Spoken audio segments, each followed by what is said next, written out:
Tinggi suara.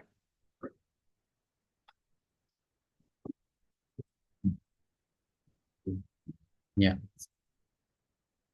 sebelum saya menyampaikan materi nilai-nilai ayatnya dalam kitab Ramayana untuk siswa siswi SMA atau sekolah menengah atas, namun sebelumnya saya mengucapkan Om Swastiastu, Om Awiknamastu, Namo Sidam. Eh, Pada pagi ini saya akan menyampaikan bab pertama, yaitu nilai-nilai yatnya yang terkandung di dalam kitab Ramayana.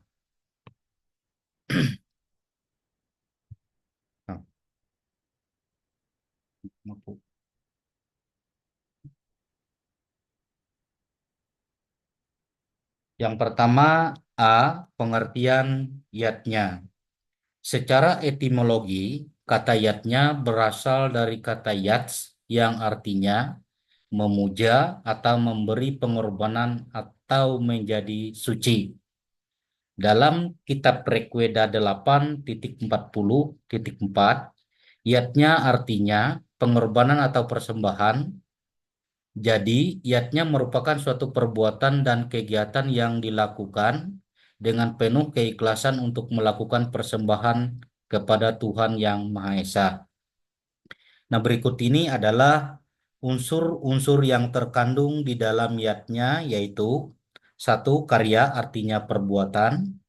Dua, sreya artinya ketulus ikhlasan. Tiga, budi artinya kesadaran. Empat, bakti artinya persembahan. Latar belakang manusia melaksanakan yatnya karena adanya rena atau hutang. Hutang tersebut dikenal dengan nama Trirena, yang berarti tiga hutang yang harus dibayar, yaitu yang pertama Dewa Rena, yang kedua Pitra Rena, dan yang ketiga adalah Resi Rena. Mengapa yatnya harus dilakukan? Ini ada sebuah pertanyaan. Selain karena hutang itu tadi ya, bahwa yatnya merupakan penyangga bumi seperti yang dijelaskan dalam Atharwa Weda 12.1.1 yang berbunyi Satyam Bratratam Ugram Diksa Tapo Brahma Yatnya Pratiwim Darayanti, yang artinya sesungguhnya Satya, Reta, Diksa, Tapa, Brahmana dan Yatnya yang menyangga dunia.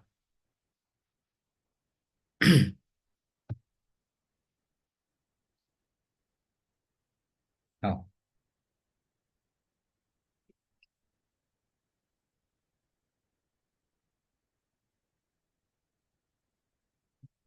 hmm.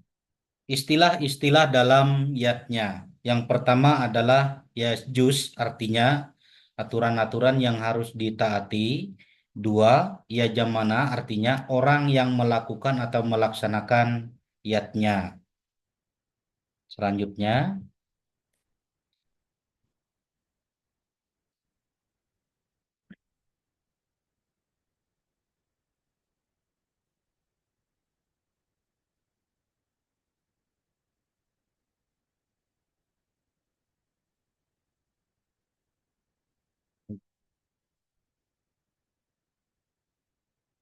istilah-istilah dalam yatnya, saya ulangi, ya juz artinya aturan-aturan yang harus ditaati. Dua, ya jamana artinya orang yang melakukan atau melaksanakan yatnya. Terus berikutnya, poin B, pembagian yatnya atau bagian-bagian yatnya. Berdasarkan atas sumber kitab suci serta pustaka suci dan sastra agama, yaitu yang pertama, satu, dewa yatnya adalah korban suci atau persembahan kepada Tuhan beserta manifestasinya. Terus yang kedua, pitrayatnya adalah korban suci atau persembahan kepada para pitara atau leluhur. Terus yang ketiga ada resiyatnya, adalah persembahan dengan menghormati pendeta dan membaca kitab suci. Terus yang keempat ada manusayatnya, adalah persembahan dengan memberikan makanan kepada masyarakat. Nah, terus yang kelima, yang terakhir, budayatnya adalah persembahan berupa caru atau taur kepada buta kala. Selanjutnya, bentuk-bentuk pelaksanaan yatnya dalam kehidupan sehari-hari. Nah, berdasarkan waktu pelaksanaannya, yatnya dapat dibedakan menjadi yang pertama adalah nitya yatnya, yaitu yatnya yang dilaksanakan setiap hari seperti E. Trisandia, B. Yatnya Sesa. Tujuannya adalah sebagai ucapan rasa syukur dan terima kasih dari segala anugerah yang telah dilimpahkan.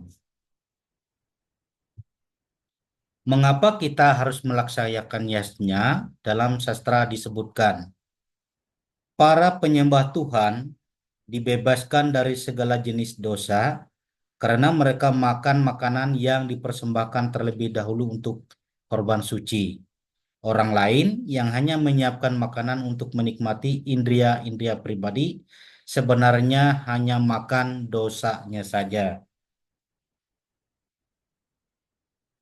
Terus, Pak.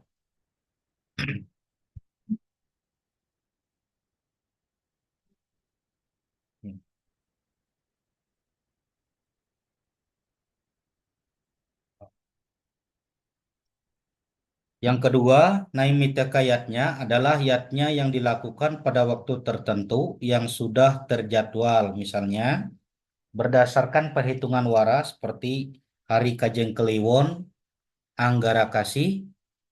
Yang kedua, berdasarkan perhitungan wuku seperti Hari Raya Galungan, Hari Raya Pagerwesi, Hari Raya Saraswati, dan Hari Raya Kuningan. Terus yang ketiga, berdasarkan atas perhitungan sasi seperti pada saat purnama, tilem, nyepi, dan siwa ratri. Terus yang ketiga adalah insidental. Yatnya ini didasarkan atas adanya peristiwa atau kejadian-kejadian tertentu yang tidak terjadwal dan dipandang perlu untuk melaksanakan yatnya.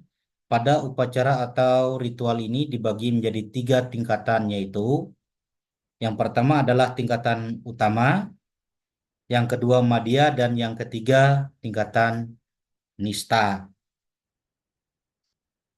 Secara kualitas, yatnya dibagi menjadi 3 bagian sesuai dengan apa yang dijelaskan dalam kitab Bhagavad Gita, bab 12 ayat 11 sampai dengan bab 13 ayat yang ke-13, yaitu yang pertama adalah tamasika yatnya.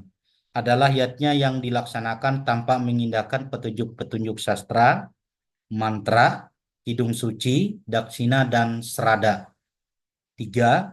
Rajasika yatnya adalah yatnya yang dilaksanakan dengan penuh harapan akan hasilnya dan bersifat pamer.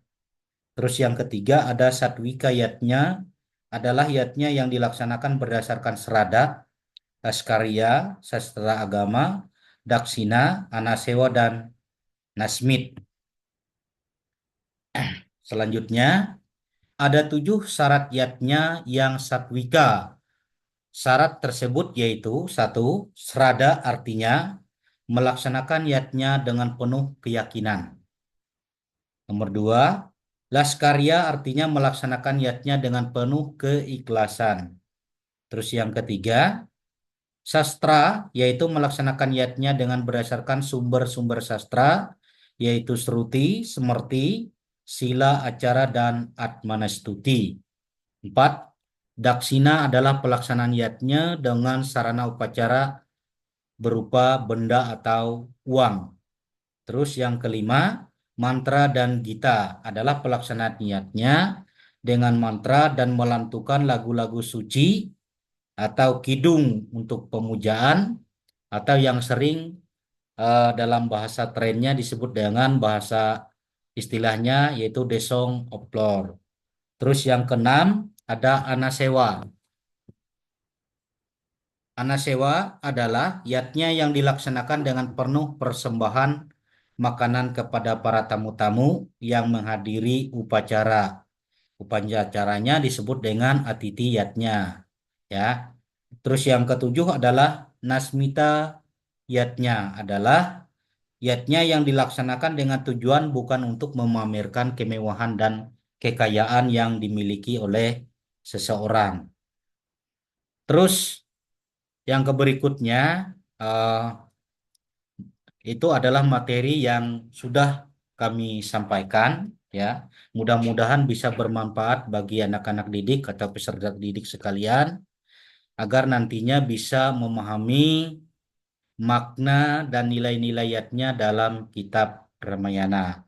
Demikian yang bisa kami sampaikan. Kami ucapkan selamat siang dan semoga hidup kita damai di dunia dan damai selalu. Dan saya akhiri dengan Pramo Santi, Om Santi Santi Om.